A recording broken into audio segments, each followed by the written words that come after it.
Well, good morning, everybody. It's a real pleasure to be here. Thanks, Janelle, for inviting me. Why am I here? That's a good question. The United Veterans Committee, by the way, is a organization of organizations. We have 50 veterans organizations like the American Legion, the VFW, the DAV, and we have about another 60 affiliates. They're 501(c)(3)s that help veterans. That's why I'm here, because I'm trying to support our veteran community.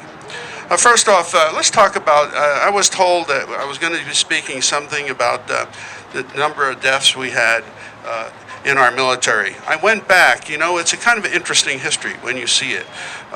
During the Revolutionary War, they had 25 killed. In the War of 1812, it was at 20,000, or 55,000 when our country was almost being formed.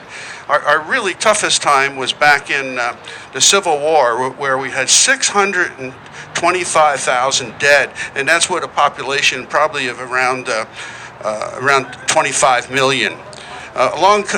Things were somewhat peaceful. There were skirmishes along the way, but then along comes World War I, where we lost another 120,000 people in Europe.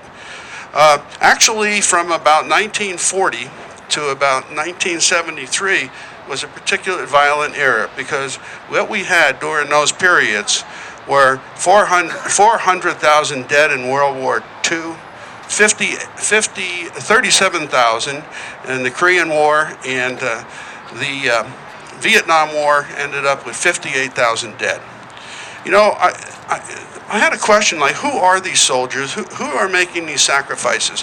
Do you know during that period that most of our soldiers, especially most of really got killed, were really 18 to 22 years old who were drafted? It's hard to believe, because we look at sometimes 18 to 20-year-olds as still kids in some way, but not in those days. They were right up front and in the battle. You know, I was trying to think back. How about an example? I have an example of a friend, let's just call him Richard right now. Richard was a tunnel rat. How many people here know what a tunnel rat is? Okay. A tunnel rat was probably the smallest guy in his platoon.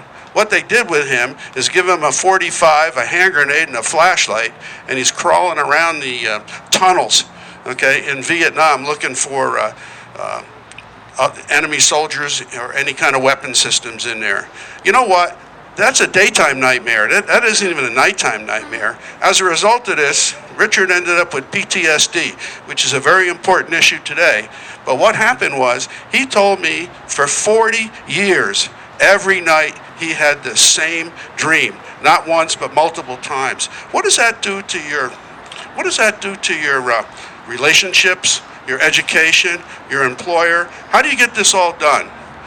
He had no help for 40 years. And finally, by being somewhat involved with the United Veterans Committee, we were able to get him from help from the VA. The good news, he's doing much better, but he still sure as heck has PTSD in spades.